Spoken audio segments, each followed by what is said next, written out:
Beauty beyond imagination. Sights that will make you think you're in heaven. Home to a variety of flora and fauna. Mountains green, the Nilgiris.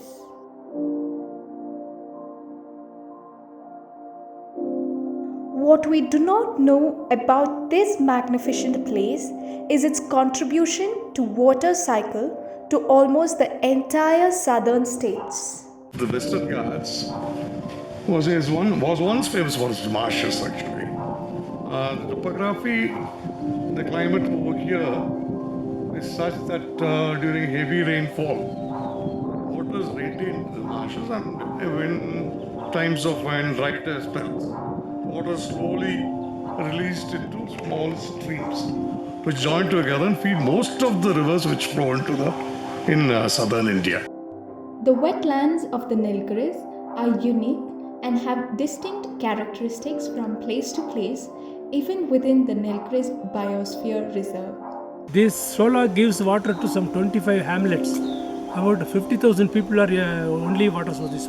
These wetlands are designed by nature to store water and release it out over the years as streams or in some cases rivers.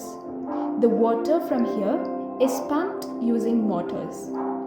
Wells dug in the surrounding areas never dry up and have crystal clear water.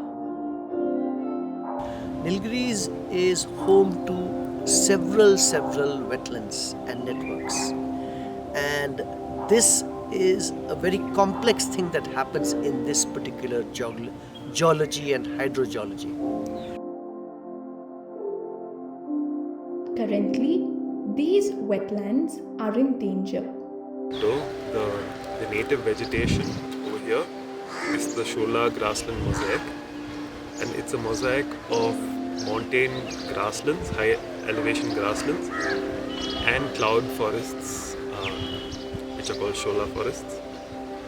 And this is what covered the entire plateau about 150 200 years back. But this entire ecology is very endangered now.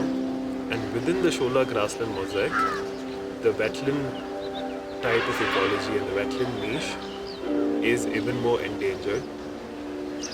And this is primarily because the wetlands were the first places that were converted to grow for agriculture, to grow crops and to grow vegetables. Wetlands were also the first tracts of land that got submerged when reservoirs were made.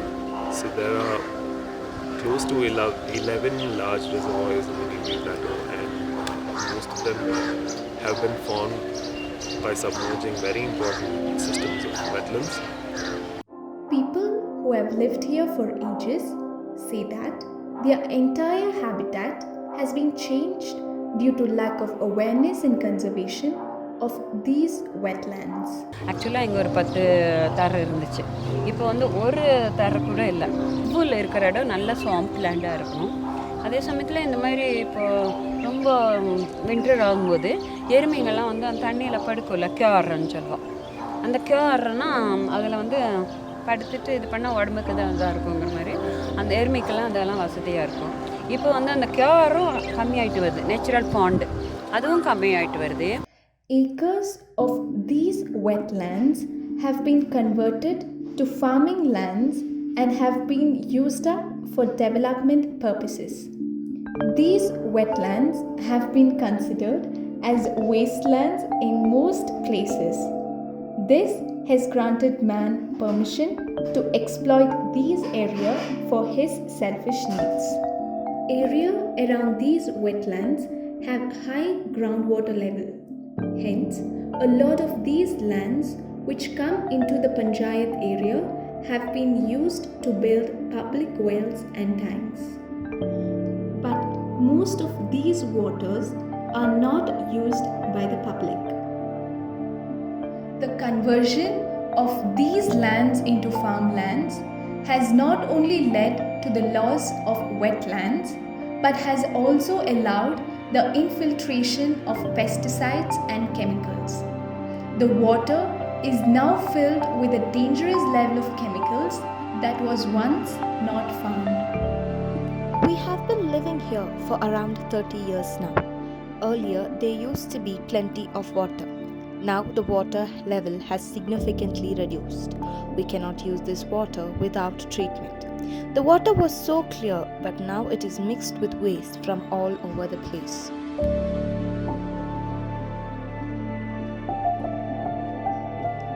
Encroachment of wetlands over the years has reduced acres of wetlands to small streams.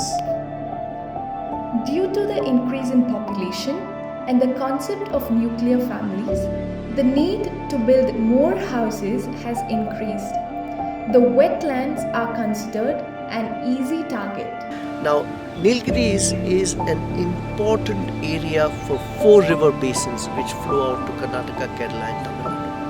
And these wetlands are actually the origin of those rivers, those basins. So any change in land use that we do in the upper areas or anywhere, let's say we make a road, we make a revetment, we are actually in many ways diverting these wetlands or killing these wetlands. High amount of carbon in the soils of a wetland is also one of the reasons for holding the water for so long. And the carbon buildup also happens because of the cold temperatures over here.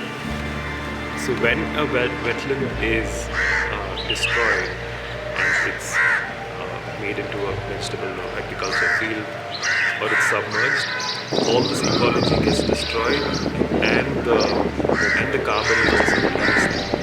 So the entire hydrology and ecology is destroyed. Construction plans have been stopped by the efforts of many people in these wetlands. Another threat to these wetlands are the exotic plants. These plants require a lot of water to grow. Studies show that removing these plants and restoring them with native plants happens quickly. The Longwood Shola forest is one of those success stories. Mr. K.P. Durasamy, DFO was there. He supported us a lot. We gave them suggestions, sir. Sir, you remove all the exotic. In those times, people were thinking that sholas cannot be created. So when we gave, sir, you remove it, sir, all the exotics. Definitely shola can be created, and we plant it like that to give suggestion. So he took a step, sir. First, he cleared all the eucalyptus vegetation from here, 14 acres plant, and they have planted some trees also. Apart from that, what happened? Natural regrowth, regeneration has taken a tremendously. The trees themselves came like that way. Now it has become full-fledged forest in 14 to 15 years period. The shola now with the entrance, one shola, Pakka shola has been made.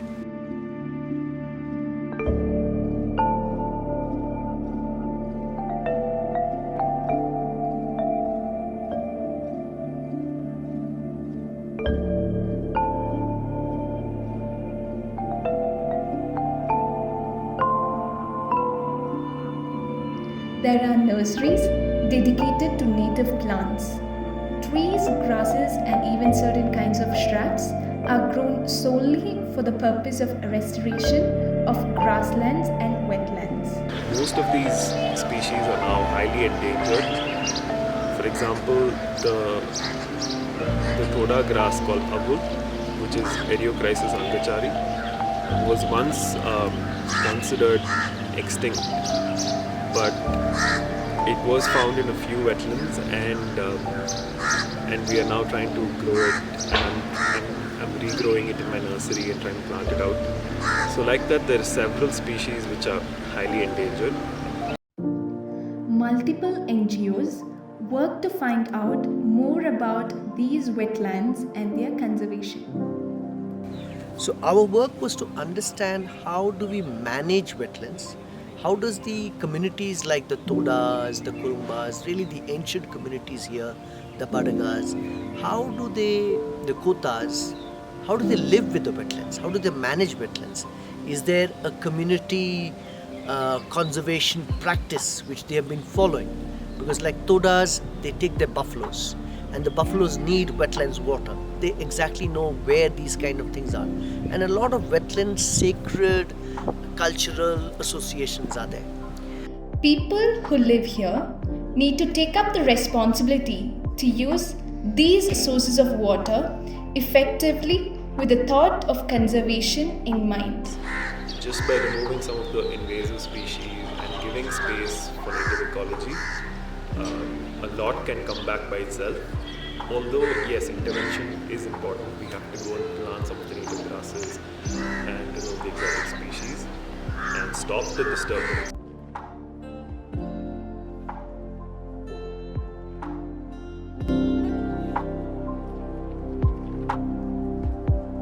We have to be very creative whenever we do any development work in the mountains here to be able to understand how does the wetland work. It's almost like a corridor.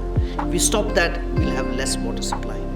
And in the future, the water security will more and more depend on these local water sources and local wetland management processes. A lot more work is needed to bring back these wetlands and the Nilgiris back to life. This beautiful place needs protection. The least we could do is create awareness.